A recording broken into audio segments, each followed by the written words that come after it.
All right. Welcome everybody to the Listen Up Podcast. This is your boy Sam. Today I am joined by the fabulous Miss Candace Cooper from the Thank Locked you. On ACC Network. Yes, thanks, Sam. I'm so excited to have you. Like, you're pretty famous in our ACC world. I just want you to know that. Like, when we I talk about referencing FSU, I'm just gonna say we talk about Twitter Spaces, and now it starts with that. We know how the fans are because of Twitter Spaces. So you're really that guy. really see I'm that's privileged. kind of surprising to me that I actually have that type of a following because I tell everybody I'm just a concerned fan. Listen. I'm just a concerned fan. No Well, more, you no took less. you took your concern, and now it's a full blown like therapy session. You've taken like Twitter Spaces owes you a check. I'm just gonna say that you need some stock in Twitter Spaces. Dude, what's crazy about it? I think I did an interview with the Wall Street Journal, so they pulled the stats of the Twitter space that Wow. day or whatever, and it actually reached 90,000 listens. So Oh 90,000 my people listening gosh. to it, yeah. And they changed the Twitter space because it used to be that you couldn't record unless you was a verified member of Mm-hmm. the media or something, but Yeah. now everybody can record now See, because of look that. at you changing the game. I'm trying to tell you, Twitter, if you're listening, Twitter Sports, if you're listening, we need Sam. Get him some Yeah. stock in that bad boy because It- that goes. It was all, that's a genuine part of it and why it's so special. Because who knew? You didn't know that. You just literally happened to wake up one day and say, "Let's talk FSU. Let's talk I Fire had, Norvell." I had no clue. Literally woke up. I love So that. what's funny about the whole thing, and I keep telling people this, and people don't believe me, was I had actually got the information that Travis Hunter was not coming to Florida State. I had Okay. already got the information. So I had verified it through some other FSU people that I know we pretty Hmm. tight that reports on FSU stuff. And I asked them about it, and they was kind of like, I don't know, it's kind of shaky, but nobody was actually saying anything. Nobody was Yeah. saying anything. So I was like, Yeah. well, I seem to be the only person that want to talk about this. I was like, you know what? I'm actually going to do a Twitter space Yeah. as he gets ready to commit to this other school. Now, I didn't know what school he was going to. I can say Yeah. that. I can Okay. say that. But as soon as I fired it up and he made his commitment, it was like at the same exact time. And next thing I knew, it just 6 hours later. People were firing off. Okay, it's like it wasn't for the fact that Travis Hunter wanted to go somewhere else. It's where he went to, and it was the fact that it was connected to Dion. It just was like everybody and their mama was having the time. So I love that for you, though. I love And that. it's funny because so people consider me the negative person in the fan base. I'm the Okay. negative guy. Okay. But all I really be trying to do is just give the energy back that they gave to the last coach. I be trying to keep the energy the same. So Okay. I consider Okay. myself being consistent, There we go. but There we go. it is what it is. FSU is definitely going through some things, I will say, and I Oh, know it's we're a gonna get struggle. into it. But God Almighty, like y'all have to be very much in love with that place. But maybe I talk about this all the time on my show, Locked On ACC. Like we're used to the Miamis and the Florida States being really good, and maybe Clemson's starting to see now that once you have a program that's built up, your expectations are already top tier, like Yeah. national championship or nothing, right? Yeah. But then, if you think about it, maybe you just have to make peace with the fact that that's not going to be your story anymore, and that's okay. Because North You, Carolina, I'm sitting over here from North Carolina, like, if we go there, great. But if we don't, all right, that's what I expect. But for y'all, you're so used to it that if it doesn't happen, y'all, some people are literally going to have a hard work week just because of it, and that's tough. it's it's been a tough 7 years now, 8 years. I think I had Kenny Shaw on the show, and Kenny was like, "Yeah, we got to celebrate the 10th anniversary coming up," and I was like, "Yo, has it really been that long since we've been good?" And he was like, "Yeah." Like, damn. But that's the thing. It's like good is national championship or bust. It's like it's not even like, oh, we had a 10-win season, we won ACC. Like, no.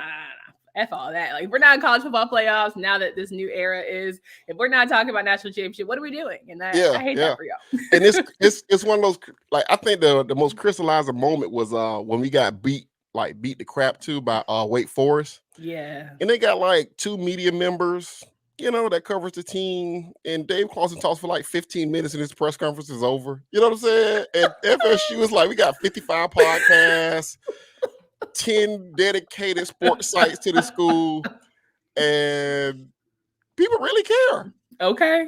And Wake Forest is like, okay, all right, Right. that's enough of that. Okay, all right, let's Ain't wrap it ain't up. no think pieces. We're not about to sit here dissect every group. They're not watching all 22. They're just like, another day Yeah, at the office. Thanks yeah. for playing. We're good. We're going back to Winston-Salem. We're just gonna have ourselves a day. Y'all over here like, what is it? Like, fire him tomorrow? Like, that just doesn't happen for some of these ACC schools. So I feel like I definitely empathize because I don't understand, but I feel like it's a lot. It takes a lot. So, For what y'all school to be did you fair. graduate from, if you don't mind me asking? Yeah, so I went to North Carolina, UNC Chapel Hill. So I've been to Wow. Tar Heel, born, bred, dead, we say. So I swam there 2008, 2012. So I saw national championship basketball style my freshman year. So Right. like I'm spoiled. So anything less than national championship on the basketball front, It's a problem. disrespectful. I had to literally watch Carolina get whooped last night by the Duke Blue Devils. Did they? And we're all sitting here I can't even tweet about it because how sometimes you watch games, you just sound off. I can't even tweet because one, I don't need people in my mentions. I don't got time because I start getting ugly and I'm just like, let me just get out of there. But two, it's just, what do you say? How do you even talk about a program? Like, the kids got no heart. Point blank period. Next, move on. Move on. Like, you gotta play for something different, right? If you don't feel called, if Michael Jordan shouldn't have to come to games in order for you to play big. That's just he can't come to every single one. Yeah, you know what I mean? So like, you've got to want, like, for that rivalry to go the way it did last night. I don't know what to tell you. Like, the kids just the talent. I don't even. It's not the lack of talent and the lack of muscle milk. Like, y'all be in the gym. Yeah, I see y'all running. Like, I see.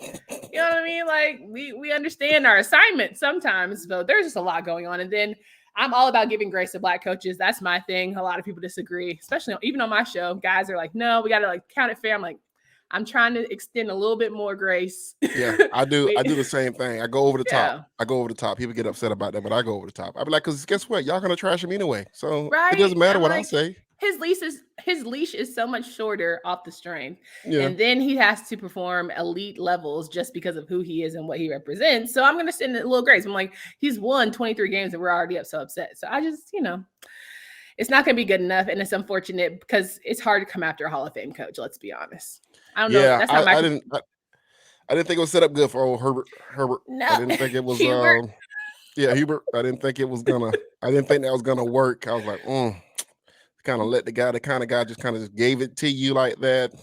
Quiet as a kept. The right people love him, and that's why he's going to be there for a minute. The right people who write the right checks are going to be there. But the good thing about it, though, the good thing about it is nobody actually cares about basketball anymore. It's become this thing now where people like okay, come on.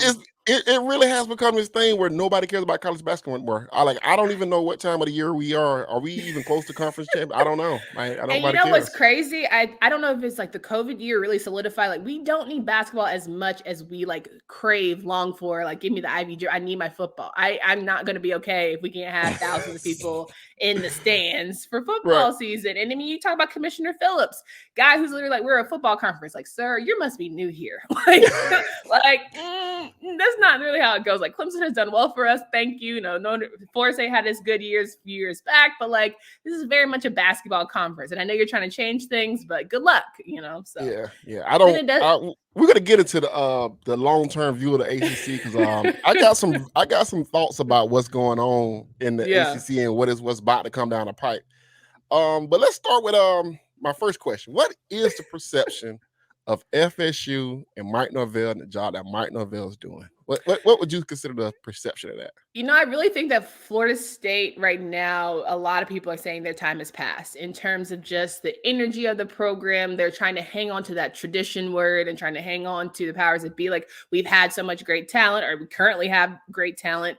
Unfortunately, I don't necessarily think Norvell is the coach that's going to bring the best out of said talent. Right? Because you have the Miamis of the world. Everyone's talented, but it seems like the needle isn't moving. And I think that's for Florida State. I think when he came in and you saw some of the issues he had with players, that's the biggest thing. Like, when you start to have a shaky locker room, people start to say, okay, well, are you that guy? Because of course you can shake hands, kiss babies, and do all of that with the people outside. But if you can't get the guys in there who put their foot on the line, hand on the line, all that good stuff, then what's the point? So I think, year 1 and 2, we've been just trying to, who is this guy kind of thing. Now that I'm seeing him settle in a bit, it's hard to really get behind someone that I feel like doesn't make the best in-game decisions when it comes down to crunch time. and losing games that you absolutely are not supposed to lose, like the Jacksonville State game, stuff like that. It's just inexcusable, right? Especially because you're supposed to be helping the torch of what is ACC football be carried high. People are supposed to have this high esteem about some of our programs, and it's not even close. And the fact that we're not even going to mention Florida State as being a viable option going into next season in terms of who's going to be leading the charge of being a top contender and possibly getting to college football playoffs is kind of sad. Again, because we talk about the fact that national championship is the standard or bust. Right. Yeah. He so are you a fan? Because I mean, you did have Fire Norvell, so like, I'm no, curious. no, I was never a fan of Mike. Okay, so this is the thing about me, right? I don't think he's a bad coach.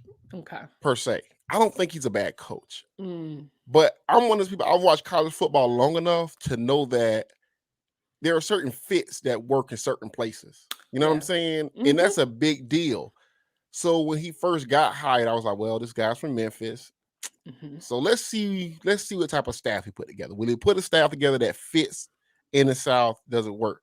And once he named his defensive coordinator, his offensive coordinator, and those guys, I was like, this is not going to work, right? Because the connections that the connection that staff had was mainly Texas, Arizona, some of the West Coast vibes, some Louisiana vibes. And ideally, you're not going to recruit well in those areas unless you're winning at a high level, right? You're not going to go in Louisiana and get top players unless you're Alabama, Texas A&M. And I think the landscape changed so fast on him as far as with his NIL, the money and stuff. Yeah. He already didn't have the cachet to just walk into a living room and say, I'm Mike Norvell. You could trust me, come to Florida State. He didn't have that. And, but a lot of that is not really his fault. That's administration-wise, right? Like, you don't go get a guy with no ties to the state. Then you don't allow him to put guys on his staff that with no ties to the state. Yeah. And, he made a few mistakes as far as dealing with the players and stuff. And I think that he thought Norvell had recruited a certain type of kid at Memphis, right? A lot of JUCO kids, a lot of kids from other programs came. And those kids were looking for a second chance or their chance. Well, in here, these kids, Bama wants them. You know what I'm saying? Georgia wants them. Like you need to convince them that you want, that they can come there. And for him, I think it was different for him. I just don't think the ideal of that, I'm this little walk-on kid that fought to become a college football coach. Like, dude, that doesn't really resonate with those guys. It's like at all. So it's just a bad fit. And I was hoping that he would eventually make staff changes, which has not happened. No, I get it. I get it. That's me. I get it. It's been frustrating. It's been a frustrating process, man. And I like I told somebody, ideally he can win 8 games this year. We can get to next year because we don't need a coaching change anytime soon. But I just don't see how he's going to be able to stabilize this and get it to a place where we can talk about national championships. Right now our fan base gets very excited over any win. I mean, it's any recruiting, any walk-on player that commits to the school, fan bases they're totally up on the excited. Yeah. So Florida State also put themselves in a bad position because financially it would be hard to get rid of him, right? And I think because of the last contract as well, like we can always find money. That's just what we know. I think the money excuses is like a little. You don't? Okay. I don't think it's as legit as we think it is. But really, no, I think they overtalk the money situation because they don't want to do certain things. So even with Jimbo, they talked about how they didn't want to do these things because money-wise this and money-wise that. But when it came time to pony up $21 million to fire a coach, I mean, they found all types of cash. It was like cash just flying from everywhere. You know what I'm saying? So I think they got another $45 million in to get some things done. I mean, I wish I could just talk right up here. 45, what you need? Okay, you need 3, 4. Okay, got it. I'll chip in. I think it's some money there. I think they're just trying to, and I think during the Willie time, I want to say they was caught up in some real estate deals. That was kind of, they didn't want to liquidate some of those real estate deals, but real estate is up right now. Okay, we can make some things shake. Right, you can sell it. Selling, yeah, I get you. You can make some things shake right now. My final thought on Norvell, though, you are very right when it comes to recruiting because Florida boys already know they're hot-ish, right? And we talk about Yeah. NIL deals. They want to go in and feel like you're going to come in and make their already created brand, which a lot of these guys have, Right. even bigger. And so I think that's one of the things Norvell is going to have to figure out very quickly is how can I make these guys feel like they already know that their ish doesn't stink, but now I'm going to put you in the spotlight to where everyone's going to be behind you. You're not going to have to buy a beer in Tallahassee. Like you're going to be the star and the stud. So he's going to have to figure out how to do that moving forward. Yeah, it's tough. I don't, hopefully I just want to get through next year. Like give me 7 to 8 wins next year. Let's stabilize this. Is that the bar? 7 and 8 and you'll be fine. I look at the talent. I just don't see. I don't see. Because I mean, I appreciate a realist. I hate being this guy. Yeah. But I'm the only guy there is doing this. So Yeah. But the only reason I can do this is because I don't get paid from a website or anybody. Nobody's paying me, so I don't have to pretend like they're going to be good. Not yet. Right? Not yet. Somebody's going to pay you because they want a real conversation about this. But I always tell people I like to get to the party early. I'm one of those guys I like to arrive to things a little early. Check out the furniture. See the decor. That's how I get down. Okay. I love that. So one of the big things I was looking at the schedule and I was looking at ACC even last year. I thought the quarterback play last year was up. I thought it was really good quarterback play across the league. What's your thoughts on the ACC QB play? Man, coming into next year. It's going to be just as good, right? Because I think you have a kid like Tyler Van Dyke from Miami who talked that talk and he backed it up. Like I was like, okay, maybe you sit down somewhere, like little walk on third string, whatever. Now that boy knew how to ball. And now you got Mario Cristobal behind him, I think. And with Gaddis, the offensive coordinator, they just figured out or they just signed. It's going to be very interesting to see. Miami's pulling all the stops, which you would hope a team like Miami does. So I think Tyler Van Dyke is definitely going to be special. It's going to be interesting to see how Tony Elliott and Brennan Armstrong connect and with his return, if he's going to be able to help Virginia out in that new era and how that's going to flow. The loss of Sam Howell is going to be interesting for the Coastal and shaking things up, the loss of Kenny Pickett. But, when you look at the Atlantic side of things, right, DJ. Didn't Slovis transfer to Pitt? Yeah. Yes, he sure did. But I think it's always, it's always unique when you join a conference and you're trying to just like be the new kid and come in and change things and like dominate. So I don't necessarily feel like he's going to come in and take over because I feel like you have guys on the Atlantic side like DJ. I always said last season, like I'm ready for his breakout game, but maybe this is his breakout season. Maybe he's going to have that sophomore, like, hey, I'm here. I understand the stage now. Maybe I get it now. Like first of all, you too big not to be good. I'm sorry. You too big. Your arm's too good. Like you're too talented. I think it was a lot of head things personally, because I'm like, there's no way you were a 5-star recruit and you came in looking like this. Like, I don't know what the deal was. Something I think with DJ, just me looking from the outside. I think the last few Clemson quarterbacks were not Hollywood, right? Like they was big time prospects, but it wasn't Hollywood. It wasn't like I'm the guy. They was kind of like very laid back, they kind of taught the same gospel that Dabo kind of talks, the whole football over everything, football is life thing. And DJ is a little Hollywood. You know what I'm saying? He's a little Hollywood. And I think that rubbed a lot of his teammates wrong. And and it's hard to talk about him comparing to Trevor, because comparing a first overall pick is tough, because normally a first overall pick puts in a lot of work and players watch that guy put in a lot of work. And I don't know if DJ was doing the exact same as Trevor. So then once things kind of was going sideways, he got, I think, too much of the blame personally. I do think he was part of the problem, but I think he got too much of the blame, honestly. Yeah. I also think like, Trevor was blessed with a Travis Etienne and some really good receivers. And he, had the opportunity to have some flashiness. Clemson, I mean, DJ had to do a little bit of work.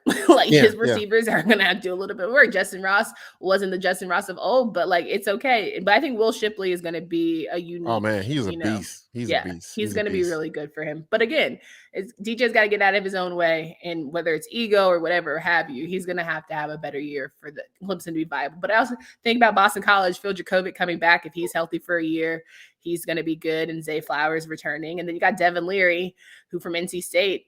NC State is a team that as he likes playing with that chip. NC State likes playing with that chip. So I think they're going to have a good conversation as well. David Leary. So, as we look at the ACC QB play, who do you think has the top QB coming into the league this year? Ooh, It's tough, right? I knew you were going to ask that. Honestly, man, I think it's like Phil Dracovic and Tyler Van Dyke, certainly strong candidates. Devin Leary, strong candidate. You didn't even mention Sam Hartman. While I do think that, Sam had a rough last season, it was better than what we're used to seeing. So I think maybe Sam is coming back in, Sam Hartman from Wake Forest, coming back in with maybe a chip in terms of not wanting his season to end, kind of like it did during the ACC championship game. Mm-hmm. It just wasn't. It wasn't great. Say all that to say. So I would say, man, best one, I would give Phil Dracovic. Very close second, Brennan Armstrong, and then you have Tyler Van Dyke. Wow. Okay. So where would you stack Jordan Travis? This is an FSU pod. I have to talk about him. So. We have to get him in. I have to talk about him. Jordan, what would you put him, top 5, top 6, 7? Jordan's got a lot of heart. I put him in probably. That says everything. We don't even say no more. number 7 or number 8. Number 7, number 8. Jordan's got a lot of heart. I think Jordan, he just needs to relax. I think sometimes he tries to do too much and it's to his own detriment, right? So yeah. I appreciate his run game. I saw him run all over UNC a couple times now. It's been pissing me off.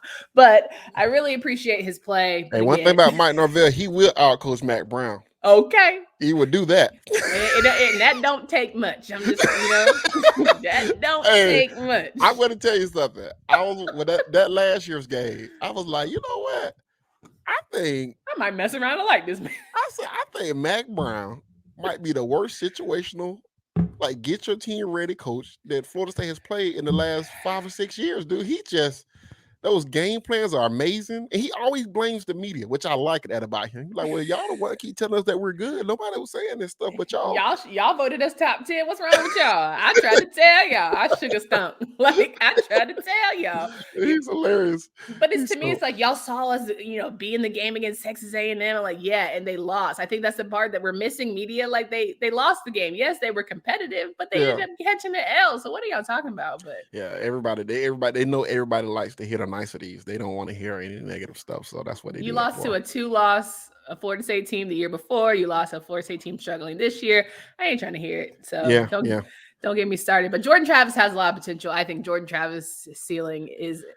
I actually think he can be better. I think he can be better. I think the offensive line is going to be better this year. I think that I think we're overblowing these wide receiver transfers a little bit.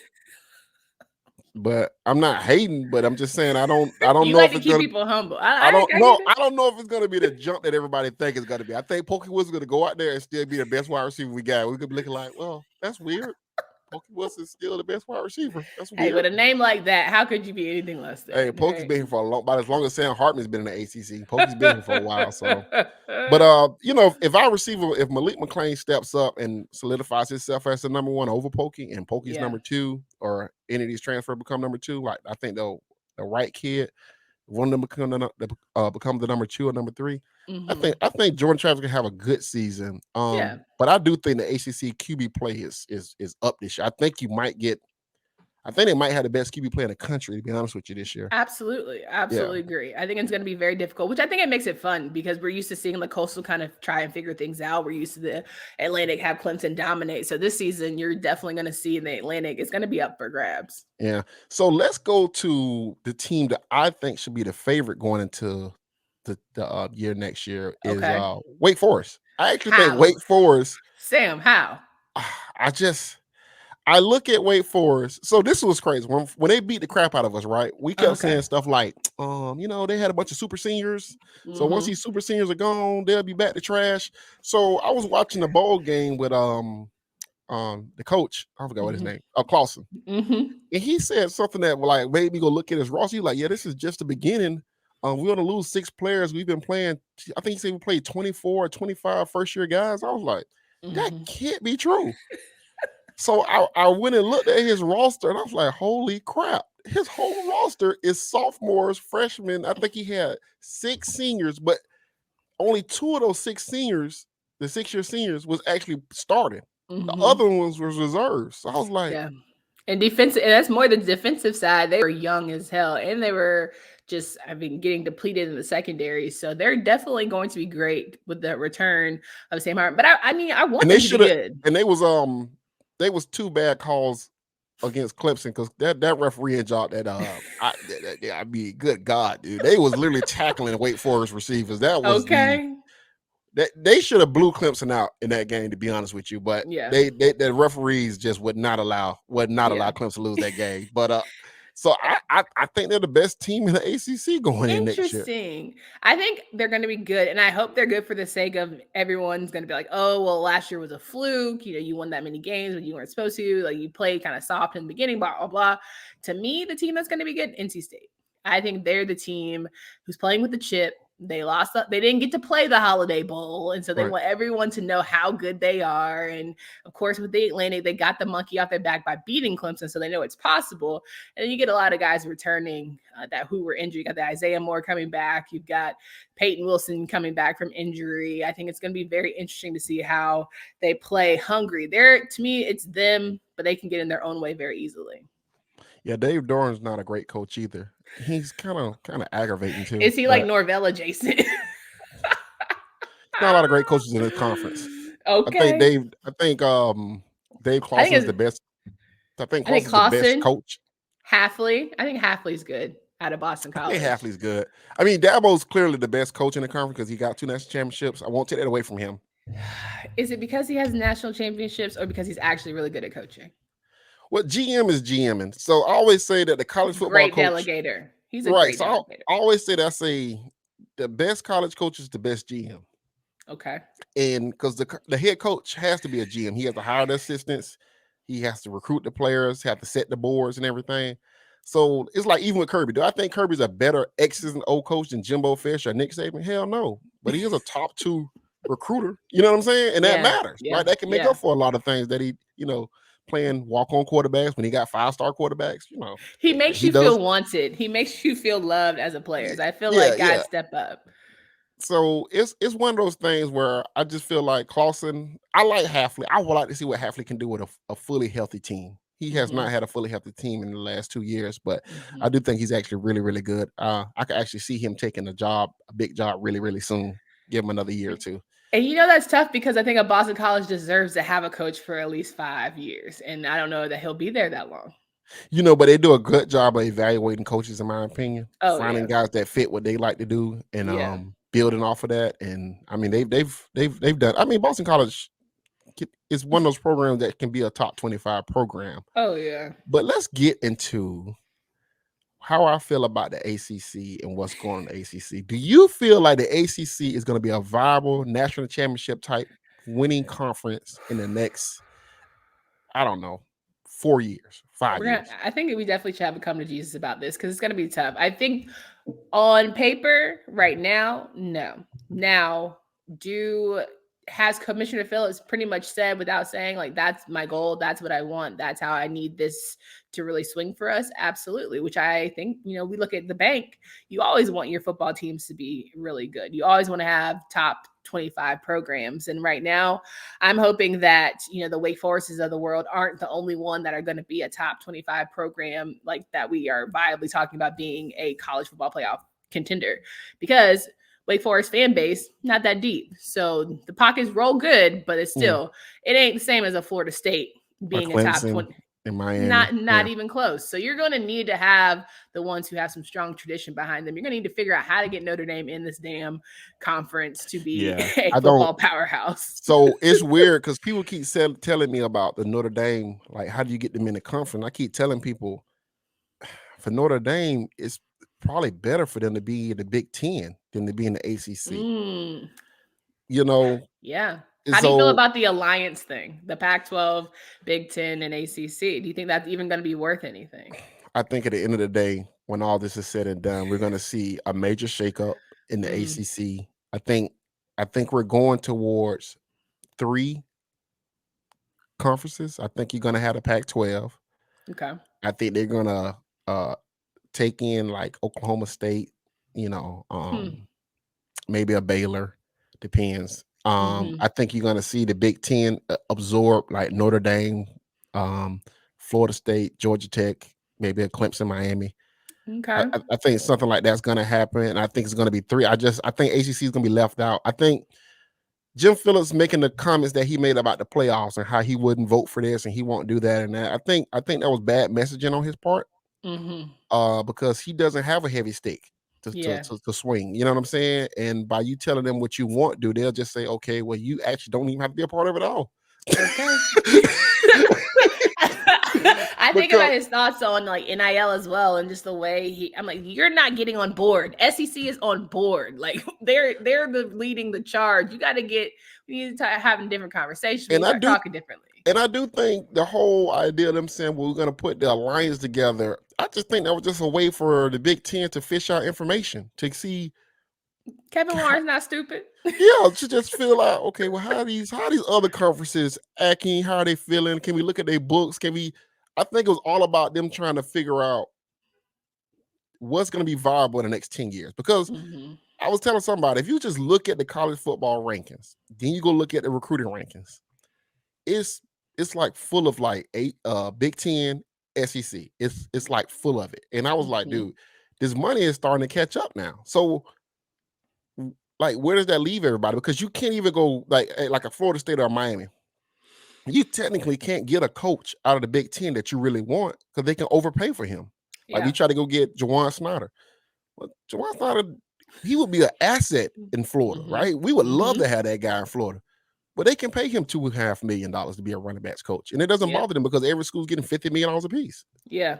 And it's crazy because ACC is so hell-bent on being this like upstanding conference, and like we're really great scholars, and we're really good on the field, and that's fine. If we were going to win the character award, the great merit award, great. Well, you'll still lose the Army and Navy and the Yale academies, but this is a horse's race. Like, we're not trying to be the laughing stock like the Big 12. Like, we don't want to be that. We want to be a actually competitive.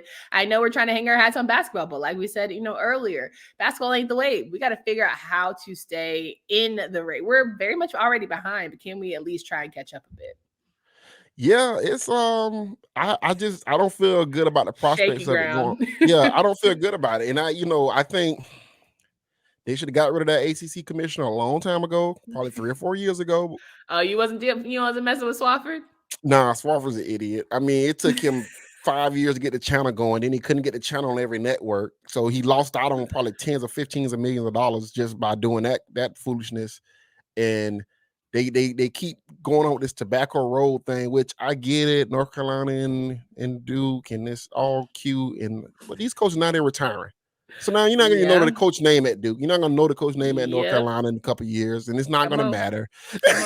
Come on. I mean, Boeheim's eventually going to have to get out the paint. Like, all the coaches, I mean, Ham's the only one hanging on. Like, and the coaches in college basketballs are the stars. Yeah. They are the stars in college basketball. And because the players, they're gone after 1 year. Absolutely. So you're preaching now. Come on. So it's one of those things where I tell people, I'll be like, man, I don't feel good about Florida State's prospects in the ACC, about them becoming a national power again. And I have kind of readjusted. I told him I'm going to wait till after the season. I'm going to wait for him to win 7 games and see can he get in the top 15 in recruiting. So if he doesn't get a bowl game, are you going to be like, if we're going to fire the Horns for being fired? Oh, no. I've done that already. I've fired those off. I'm don't worry, after every loss, I will fire Mike Norvell Twitter space. But I was told by somebody within the program to just kind of chill out a little bit. If they would appreciate that if I would just just chill out a little bit. I did get word for the inside the building. Oh, see, that's how you know you're doing something. That's how you know you're doing something. I told him, I said it's not actually personal because I actually think he might be a good person, probably a great man. I imagine his kids love him, but At the end of the day, like, I hate when people be like, oh, well, this man has a family. That's great. You sign up for a certain position, what comes with the territory, and it sucks. Do I think some people go far off base? Yes. Do I think it gets a little bit left sometimes? Do I think people go to dark places? I'm like, you guys got to touch grass. Like, y'all need to just breathe. Like, please, God, it's just sports, but fan is short for fanatic for a reason. These people are very psychotic about their respective programs, and I think Florida State might be one of them.